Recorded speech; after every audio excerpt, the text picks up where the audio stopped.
Hi, this is Jenny and I'm a psychologist. Today we have Poonam Kasat. She is an integrative nutrition health coach. And today we're going to talk majorly about food mood, understanding how food has an impact on mental health. And today largely we're going to speak about gut health and mental health. Absolutely, Jenny. Thank you so much for this generous introduction.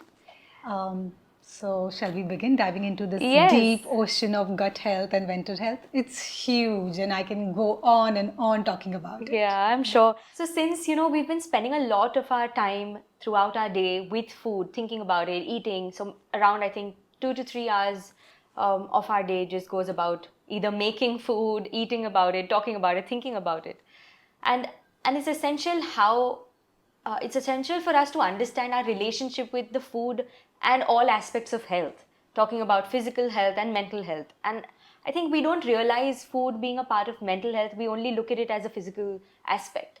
So I think maybe if you could draw some light on. Absolutely, Jenny. Food creates a major impact in our lifestyle as well as in our health. So, health could be from physical to mental.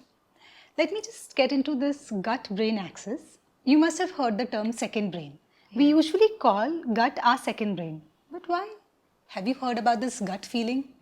I have a gut feeling that today I'm going to have a wonderful day. Do you get those feelings? Absolutely, all the time. So we need to understand where are these gut feelings coming from. So gut is a second brain because gut produces the emotions. Okay. We have been looking at the mental health from the just perspective of our thoughts and mind. But it is actually originating from our gut where the food gets digested. And that's how the food plays a very important role in your emotions. And this gut-brain axis is bilateral. So you can say it's a two-way communication. The gut and the brain are best friends. So the brain starts one sentence and the gut finishes it. Wow. So that is why, and that is how we should always pay attention to the food we are eating so that the gut flourishes and the mind flourishes.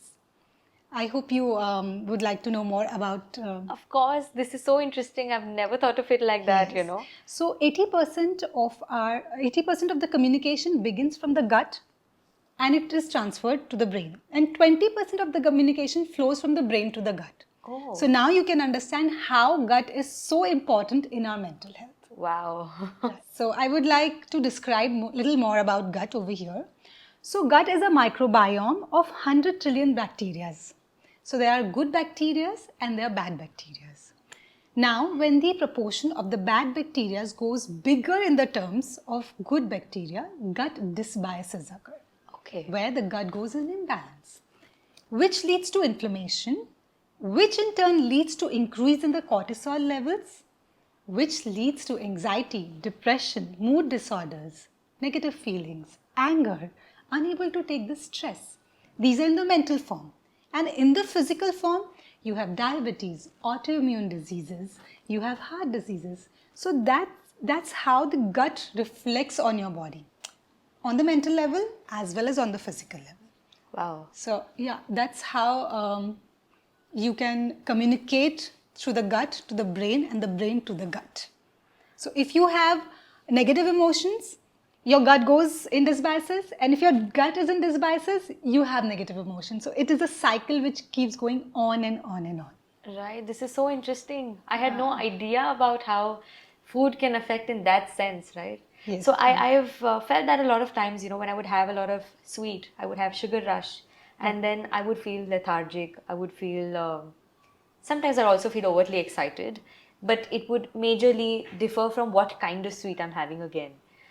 So I really wouldn't understand कि कौन सा खाने से क्या हो रहा है, पर मुझे ये समझ में आता था कुछ तो गड़बड़ हो रहा है with the mood. So true. And I was always curious to know how is that really affecting the mind. Can you also share, because I think most people love sweet and they do feel a certain way which is different from regular after consuming a certain amount of sweet. Right. And I think I'm very curious to know, honestly. Of course. So let me also share this one fact with you, that major neurotransmitters which communicate with our brain are produced in our gut. So you must have heard about serotonin, the happy hormone. I'm sure you're a psychologist, you know better about it. The serotonin production, 90% of the production of serotonin is from the gut. Oh, wow. And the precursors like tryptophan, They are the one who produces serotonin and make you feel happier, motivated. So the foods which can really help you to build those tryptophans and serotonin are like nuts and seeds. Then nuts and seeds are powerhouse, I must tell you, for all kind of neurotransmitters.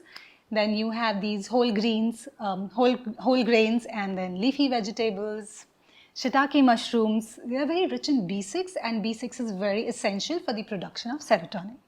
Also, I would like to tell you about the GABA. You must have heard about these. The GABA is a neurotransmitter which creates a very calming effect in your body. Okay. Right? So the GABA is again produced in our gut. Oh, wow. Right? So the foods like fermented food, what we talk about, kimchi, sauerkraut, Indians mein hamare yahan kanji, and homemade pickles. That kind of foods really upheals these kind of neurotransmitters in your body and make you feel better. Wow. And last not but the least is dopamine. That is the motivation hormone, again produced in the gut, and which comes from the amino acid called tyrosine. The foods again are nuts and seeds and spinach and bananas and whole lot of fruits and vegetables and whole grains. Oh. So these food helps you, these hormones to be produced in gut at an optimal level and make you feel happier, motivated and calmer at the same time. Wow, this is a lot of technical knowledge. Also Sure. very helpful. Yes. I think it'll help all of the viewers to also know what should one ideally eat on a daily basis to just ensure that their gut is healthy. Can you help us with a few things that they could eat?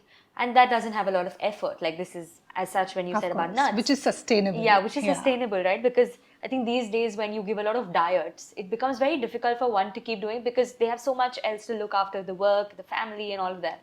And I think something which is more easy to do and which most people can without a lot of effort. Yes, of course. Let me first answer your previous question about the sugar. Yes, the sugar cravings and the intake of the sugar. So the major issue why your gut goes in dysbiosis is about sugar. So the sugar, the processed food, the refined oils, the antibiotics, the pesticides we are inhaling from the environment, these are the major disruptors in the gut and they create an imbalance. Because the sugar is so processed, it is so chemical oriented, especially the white sugar. Any kind of sugar is not good because only the natural sugars, body is being designed in a way that it can only process the natural sugars. The more processed, refined, chemical oriented foods we give to our body, it is not designed to digest that. And hence comes the inflammation part, and hence it leads to various other branches, just the way we just spoke, the mental health issues as well as the physical health issues. Right, so these are the disruptors of the gut. And now, as you said, what is the food we can consume to rehabilitate the gut bacteria, the good gut bacteria?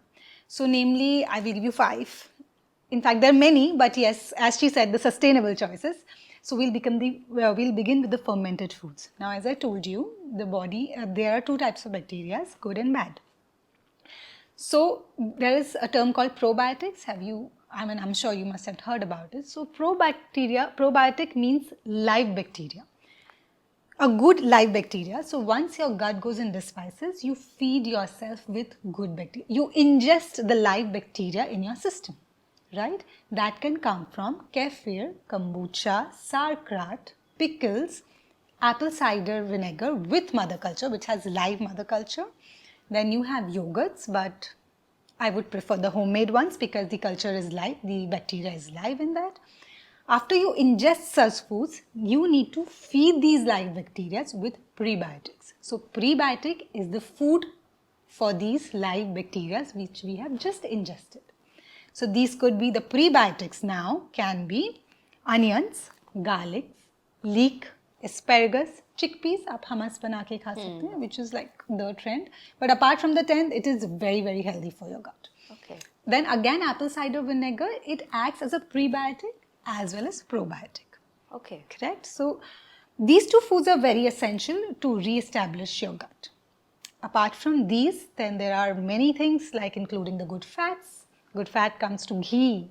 Please do not scare away with ghee. It's a wonderful healing agent for your gut. Yeah, I the love butyrates. ghee. I Yes, just you can put like? so much of ghee and keep having it. Oh, lovely, oh, lovely.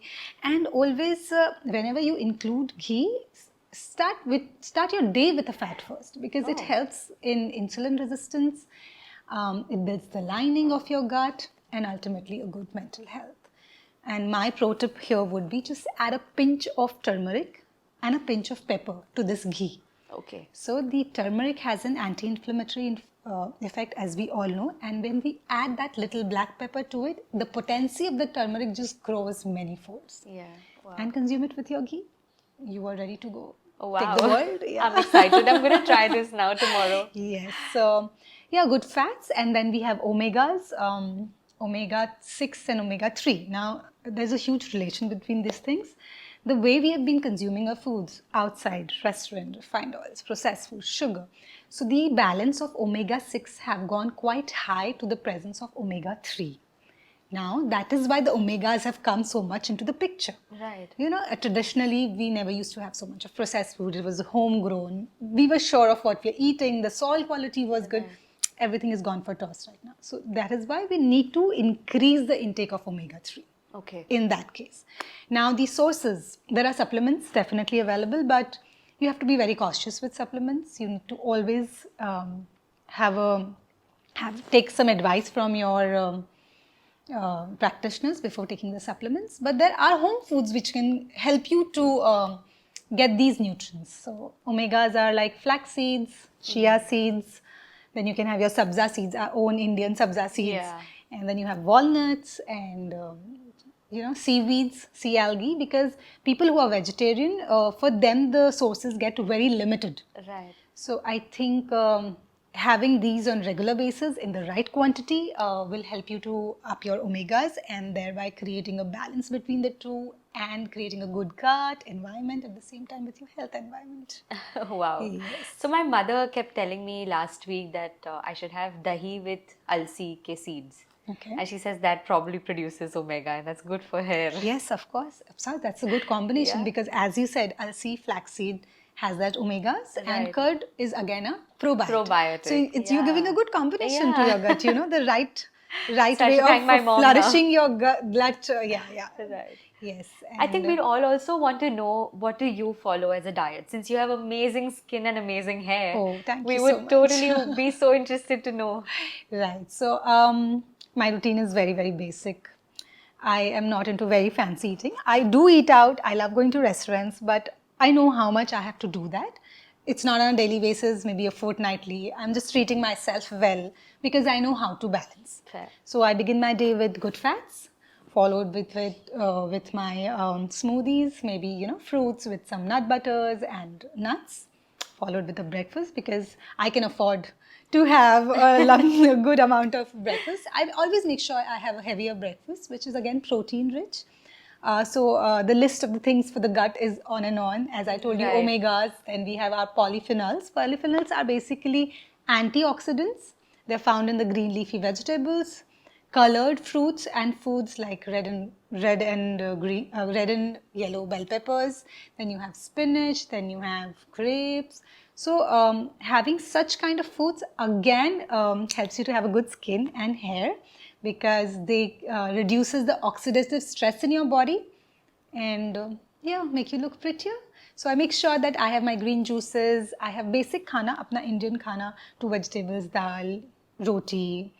I'm not so much fond of curd, let me say that. But yeah, I try to have it in the form of chaach whenever I can. But I do other substitutes for it. Wow. And follow with some kind of a snacking in the evening, which is again more like nuts and seeds, makhanas, and then the simple dinner. That's Early nice. dinners, yeah. That's great. Even in our religion, it's said there's a term called choviyar, so which is eating before sunset, and most people have been practicing this over years, and that is a cycle how it helps them be more fit.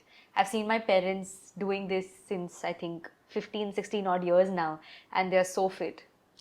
I absolutely believe in that kind of eating, and I think I'm trying to get into that thing. I mean, yes, we all have different religious beliefs, Of but course. I feel that early dinners are something which is A blessing because have you heard about circadian rhythm? Let me just introduce you to this thing. Circadian rhythm means our body, you wake up with the sun, the digestion of your body wakes up with the sun and it sets with the sun. Yeah. So, if when you eat after sunset, the body is not in the right position to digest that Fair food. enough. So, the earlier you eat, the better digestion it is, the better assimilation of the nutrients into your body, and the better health, Yeah. the optimal health you I can gain. totally So, agree with you. of course, yeah. Absolutely.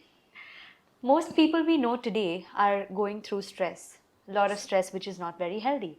And WHO says that 1 out of 5 people are having some or the other mental health problems. So, issues, I would say, not disorders, of course, but something that they're going through, and it all begins with stress initially.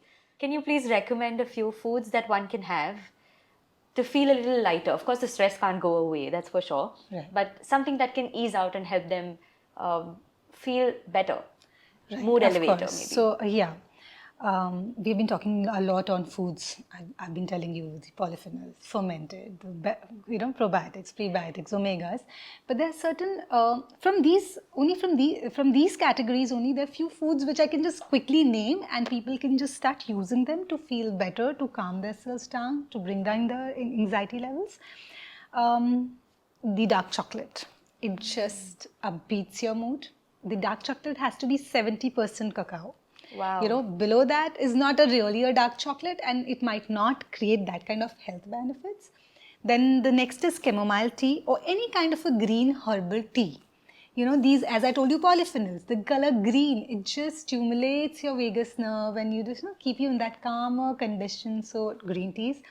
Anything which is a little heavier on the fats like avocados or a chickpea hummus or a chickpea salad, these foods are like easy to inculcate in your daily life and Absolutely. they will just upbeat your mood. Try it and maybe in an hour or two you'll start feeling that something is different. I'm feeling good. Get me some work and I can just manage this thing. Yeah. So these are the few foods which you can just quickly start having to feel the difference. I loved all your options and they're all my favorite. Thank you. I'm going to use this as a prescription. Right. But this is amazing. Yes. Yeah. Jenny, I would also like to talk little about the vagus nerve. Please. Yeah, so when I was talking about the communication between the gut and brain, so this vagus nerve connects our brain and the gut. So everything those communication, those hormones, those neurotransmitters send the message through this vagus nerve. It is the longest nerve in our body. And we need to take care of this nerve. We need to know how to stimulate this nerve. Because this nerve gets hyperactivated very soon because of the constant communication which is happening between the gut and brain. So if you know how to stimulate your vagus nerve, a lot of your mental issues can be taken care. Oh, wow. That sounds like magic. Yeah. So it can be taken care in a fix. You just need to follow the discipline. But yes, there are very simple tricks to stimulate these nerves. And those tips could be a slow, rhythmic belly breathing. I'm sure all of us are aware because of Ramdev Baba. All of us know how much breathing is important. So the slow belly breathing is exactly when you slowly inhale and bloat your stomach. And while you exhale, you squeeze your stomach. And this breath is so slow that when you go with that flow, you realize you're calming your brain down. It's a very simple technique. You can do these belly breathings, especially before your lunches, your dinners, or any kind of meal. Whenever you're feeling stressed, whenever you have those overthinking, thread going in your mind where you can't just stop thinking and you want to bring a break to it, just follow this belly breathing. Few more other options can be taking cold water splashes on your face and doing the cold packs on your neck or on your face. It just brings down the anxiety levels in your system. You can also do grounding. As we say, barefoot walking on the grass is just very, very beneficial because the Mother Earth connects with you. True. The Mother had so much of potency to take away all your stress. We do not realize very basic things in our life. Right. So when we connect with the nature, when we do grounding, when we do cold showers, you will say, "Itni thande mausam mein cold shower, Poonam, what are you talking?" So what we can do in that case is we can start our shower with a lukewarm water or a hot water and end it up with a, gradual to the cold water. Right. That again brings you the state of calmness within you. These are the few tricks. Laugh out loud. Just do some activity where, you just a different like a experience. meditative Yeah. activity for you. Yeah. Things you love, maybe that a cup of coffee or a tea, which I do not recommend. But still, for some people, it's the way good for they them, yeah. calm down or detox their system, or just let the detox of the thoughts from their within. True, true. Yeah, so I think they can be very helpful in day-to-day living. Yeah. I love how you have these integrated methods and just not sticking to ye khana chahiye, ye nahi khana chahiye. I really love the approach that you have, and I think most people can benefit out of this. It's simple yet understandable. Also, do let us know what more do you do? So, what kind of issues or cases do you normally take? Yeah, I don't know if it's called cases though, but what kind of clients So, rather? yes. So, my approach is a very balanced and a holistic approach. I do not just focus on the food, as you say. It's a very wholesome approach where we talk about nutrition, where we talk about sleep. We have not covered sleep though. Yeah. Sleep, then the movement, and your emotional health.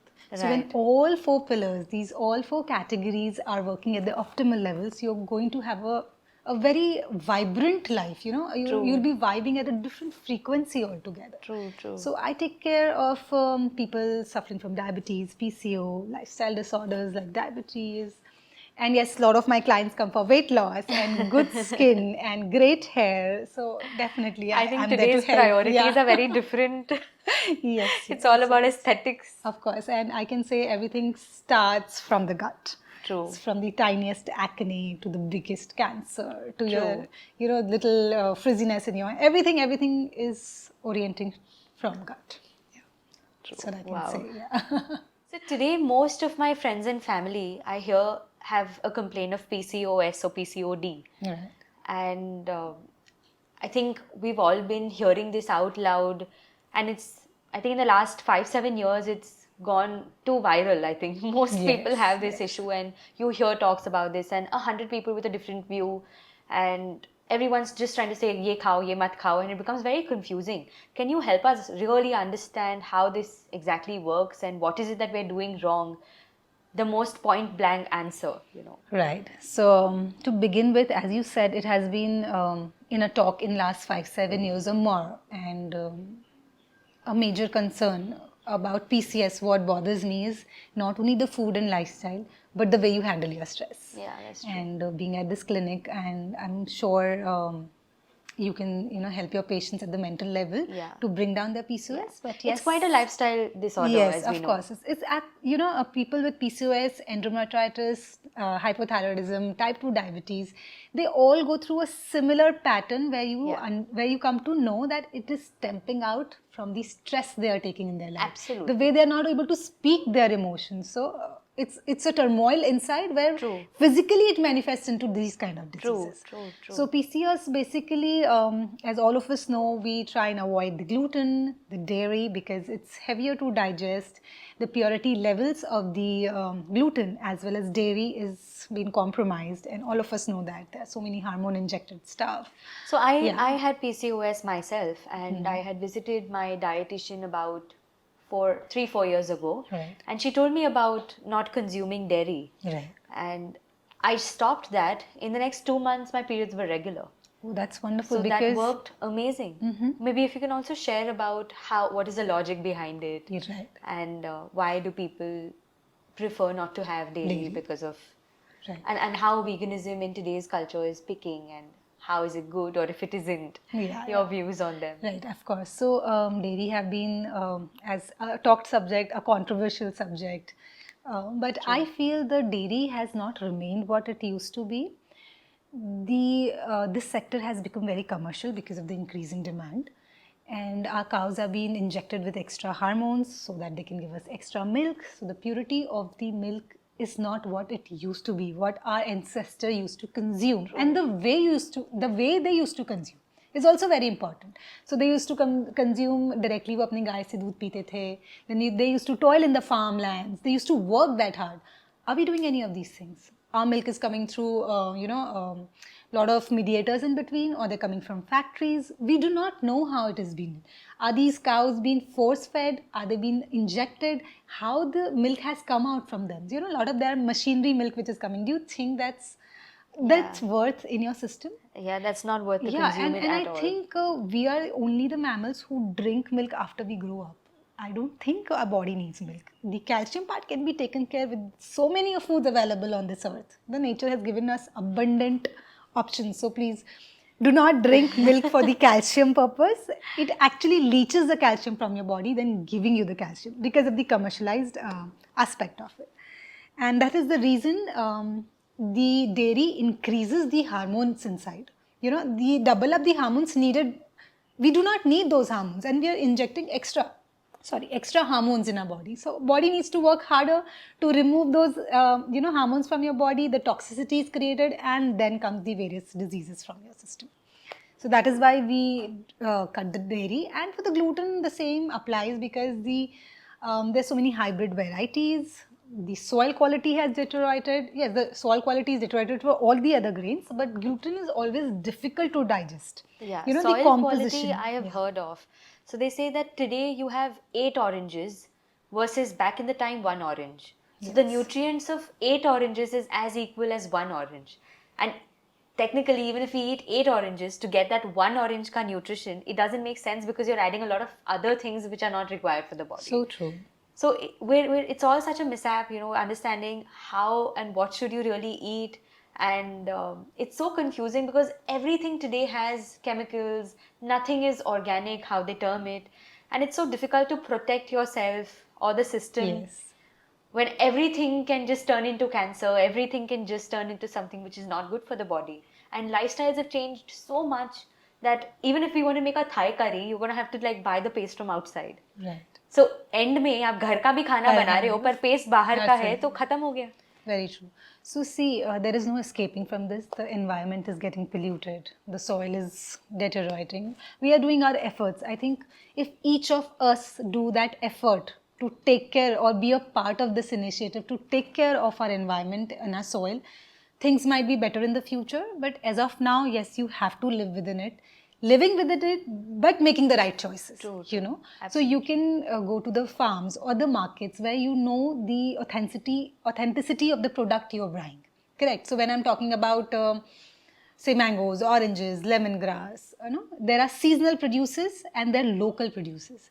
Always go for those local ones. seasonal ones because the things which are in season, they have more potency, so you don't need to eat 8 oranges at that point of time. You know, the 2 oranges will be good enough for you. Also, try and find those markets. Like the place I stay in Pune, I have this market coming every Saturday. Yeah. You're closer to my place, and they get from their farm and they're certified farmers market, and their soil they take care with the natural fertilizers. So I know whatever produce, maybe limited ones, but I know that's seasonal, I know that's local, and I'm eating good. Yeah. And I'm eating with the mindset, with a blessed mindset that whatever I'm eating is doing good to me. Absolutely. Because there's no other option. True. The toxicity around cannot be controlled, within few days or months. True. It takes Very time. true. But Yeah. just realize that if you are not toxic, if you are that kind of a personality, where very calm, you are in that parasympathetic mode where you are resting and digesting. So whatever you're going to have is going to get assimilated. Absolutely. Mindful eating is a concept and it's amazing that works for the mind and the food that you eat. You're mindful of how much and what are you eating. Mostly we see children watching TV and just eating. They don't really know how much they're eating, how much they're consuming, whether their stomach is full. And just being in a relationship with food, understanding what your body really needs and how much it needs and putting that into your system makes a lot of difference. Yes, it and does. So it is suggested that each one should mindfully eat. Yes, a mindful eating, chewing your food is a key. Yeah. Believe me, Jenny, if you start chewing your food, whatever kind of food you're getting, forget about organic, forget about gluten-free, forget about dairy, forget about everything. You give those 20-25 minutes just to eat your food very mindfully, present there with all your senses in that food. True. Not even quantity will matter. Maybe you will have one falka. You will realize that it's turning into magic for you. Absolutely. So that chewing the food, being in that now moment with all your senses. Yes. the nature has given us abundant options. Like I have spoken about so many foods, so many activities to stimulate your vagus nerve and stuff like that. So even if you pick few from that and put it in a discipline to be followed throughout, you know, Yeah. I don't think. And that's what mindfulness in general means. Yeah. Awareness, being present, being in the now, having all your senses together, ensuring you're in that moment in doing what you're doing. Of course. And likewise, I completely agree with the things that you mentioned above. Yeah. So I think वो अपने हिंदी में phrase है ना यार, ये आदमी कुछ भी खाता है इसको सब पच जाता है. हाँ. Why? Because their mental state is so beautiful. True. And that's how the mental state is very important in assimilation of your food. So Right. it goes vice Yeah, versa as we absolutely, spoke. absolutely. So if you have a good mental health, you're a vibrant person, you're a happy person, automatically your food gets digested. Yeah. You know, whatever you have. And in fact, if you put a good food and it gets digested well, you have a happy and healthier life. Yeah. So that's what the conversation was about, the gut-brain axis. Yes. How the gut and mental health is so closely associated, and we should start looking at the mental health not only from the thought perspective but from the nutritional perspective at the same time. Totally, yes. Thank you so much, and I hope all the viewers have also got a lot of information, a lot of things to take back from the session. And thank you so much. Thank you, Jenny, for having me over here, and I'm glad Yes, we I'm are glad. together. Yeah. Thank you.